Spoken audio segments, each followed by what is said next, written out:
Hello. Oh, hi, Zia. Hey, Nice how to are hear you from you. doing?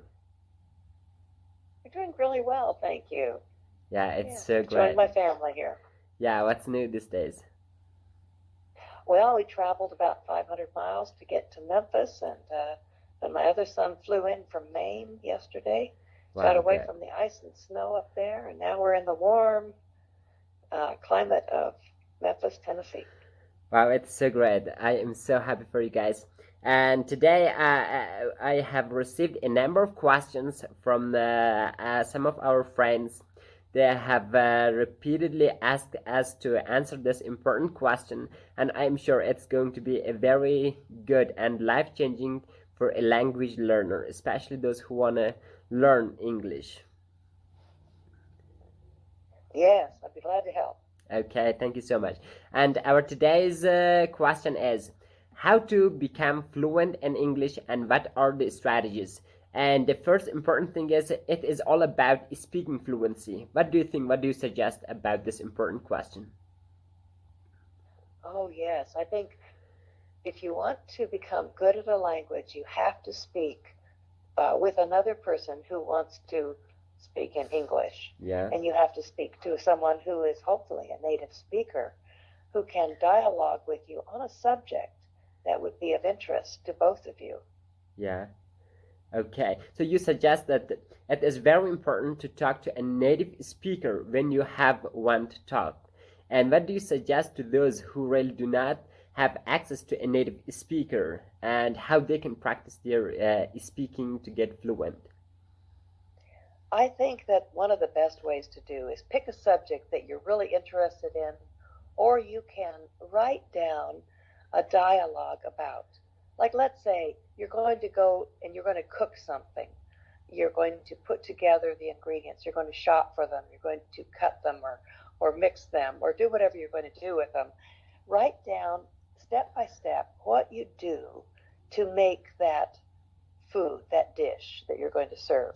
Or Yeah, maybe you're going to make something, constructing something, like you're going to build a table or you're going to paint a picture. Uh, Write down everything step by step that you're going to do with that um, project. Write it okay. down in English and then make sure that it's clear. Okay, good. I think it's really important for any language learner to make a visual goal for themselves. In order to do that, they have to write down the important things that they would love to learn, and especially like they have to make a very goal. They have to set a very clear and explicit goal for themselves in order for them to be more involved with their future goals, and it will be very helpful for their fluency too. What do you think of that? Yes, that is the big picture goal, the big picture goal. But then you have to decide how you're going to get fluent. And Definitely. that's what I'm suggesting is the specifics of what strategies to use to get fluent. And that means you have to spend time working on that English structure and write it down. And then you're going to take that paper that you've written and you're Yeah, going to read it out loud to yourself, yeah. maybe in the mirror or maybe someplace. If you don't have an English speaker with you, you can at least read it to yourself and read it out loud so you hear it. Okay, good. Thank you so much. I think it is a very workable way for those who want to learn, and especially they want to, for those who want to become fluent in speaking English. It is a great way, I'm sure. Yes. Find a Okay. subject that's of interest to you too, because you may be interested in something that you can describe with great, kind of zeal and a passion of something that you really like to do or you really like to describe to somebody. Okay, good. It is very good. But here I received a question from one of my students. He just started learning a new language, and he is telling me that how can I practice English when I have nobody around and I really don't know how to just use a grammar structure correctly. And when I talk to myself, I see myself mistaking a lot. And what is your suggestion? How he can just overcome those mistakes, and how can he get more confident? Well, that's very hard when you don't have anybody to correct you. Yeah. I would hope that you can write down your sentences and then maybe suggest maybe a language, an English language um, group that would help you correct your grammar, and then read it out loud. Okay. There are several steps. There's the writing, there's the correction, and then there's the reading it out loud. Even if you don't have an English language person near you, there's usually some way to correct your English.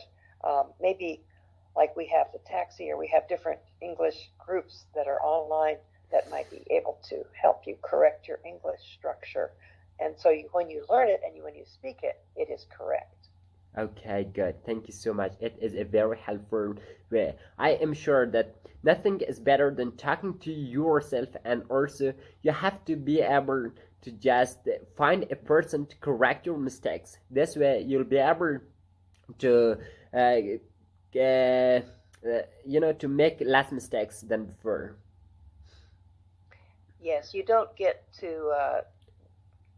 a situation where you're only hearing your mistakes and then you think it's right. So you want to break the bad habits that you might develop if you're all by yourself in this. So hopefully you can find someone like Zia who can help you with your English. Okay, thank you so much. It is a very great help. For those, I received a very important question that is asked that how can I talk to, he said that I am just a beginner. When I talk to another person, I feel really shy, and I really don't know how to start interacting with them. And what is your suggestion how they can just overcome this problem? That's where I think writing down what you might say is a good idea. Say, hello, my name is, and then give your name. I am from, and then you can give your city and your country. And then I like to, and then answer that question. So you're forming a little conversation that you feel comfortable saying, and then repeat it over and over and over again to yourself so that those words are familiar to you and you don't feel shy. Yeah, okay, good. Uh, I think my suggestion for those who are, when they talk to one another and they feel kind of shy, is that, you really do not really have to worry about those mistakes, because those mistakes are the things which will definitely help you become fluent. If you are making, the more mistakes you make, the more fluent you will get sooner. It's just all about the interactions and communication skill. For example, every single day you have to talk and you have to find somebody to talk to. And also, if you're making mistake, just do not worry. Keep going, keep learning, keep memorizing, and keep developing your vocabulary. And I am sure those mistakes will definitely be the least thing and the least problem about your speaking fluency. All they have to do is to just go forward and to learn more in order for them to be kind of I don't know, to get good sooner, I think. And I think it's very important for them to consider. Oh, I agree. Take courage. Be courageous. Don't worry about making mistakes. It's if we're all learning, and so you find a trusted friend who's not going to laugh at you, and just work on it. Just work on it really hard, like Zia is saying. Speak English as frequently as possible, and then record yourself if you can, or just speak in front of the mirror, or make sure you've read the sentence that you're saying so you know that the grammar is correct. Definitely. Okay, thank you so much. These are all the questions that I received for today. And I am sure this video is going to be very helpful for a lot of language learners. And they'll be definitely thanking you. Thank you so much for the whole information. I am sure it is such a great thing about it. Well, I'm glad to help, Zia. I hope everyone has great success in using their English and getting their proficiency level up. Take courage. Don't be shy. Okay, thank you so much. And I'll catch you up in the next video. Thank you. Great. Bye-bye now. Bye.